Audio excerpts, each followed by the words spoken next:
I want to announce today, आज मैं announcement करना चाह रहा हूँ कि तिपरा मोथा अपना एक न्यू कंट्रोल यूनिट खोल रहा है जिसका नाम है तिपरा सिटीजन्स फेडरेशन।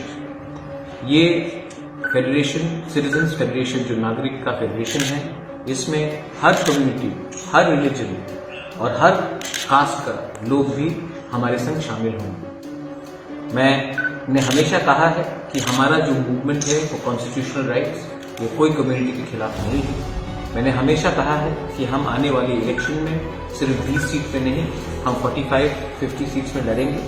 तो आज मैंने ये ऐलान किया है, हमारे संग, हमारे farmer MLA, x vice president of Pradesh Congress and many senior leaders from all communities, SC के हो, मुस्लिम हो, बंगालीज हो, मणिपुरीज हो, चाय बागान के वर्कर्स हो, सबको मैं ओबीसी हो, सबको निमंत्रण करके अपने पार्टी में ज्वाइन करा रहा हूँ। आने वाले दिन में एक माइंडसेट रहा था कि only regional party is meant for Tiprasa people and nobody else. मैं वो सिस्टम को चेंज करना चाहता हूँ।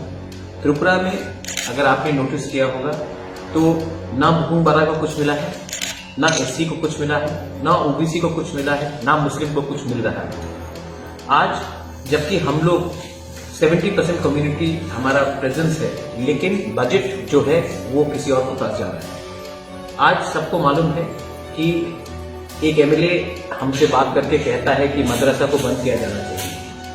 आज सब लोग जानते हैं कि फर्जी एससी सर्टिफिकेट डिस्ट्रीब्यूट हो रहा है। हमारा लैंग्वेज कॉकबॉरक जो हम रोमन स्क्रिप्ट में लिखना चाहते हैं, हमसे ना पूछकर हमारे विरुद्ध किया जा रहा है एग्जाम्स के लिए, सीबीएसई और इंग्लिश मीडियम क्लास के। तो ये परिस्थिति स्टेट में है और हमें लगता है कि एक आंचलिक पार्टी ही दिल्ली को अपना आवाज सुना सकता है। वो आंचलिक पार्टी जो किसी से नफरत ना करे, लेकिन अपना कॉन्स्टिट्यूशनल राइट्स, संवैधानिक अधिकार को आगे रखे।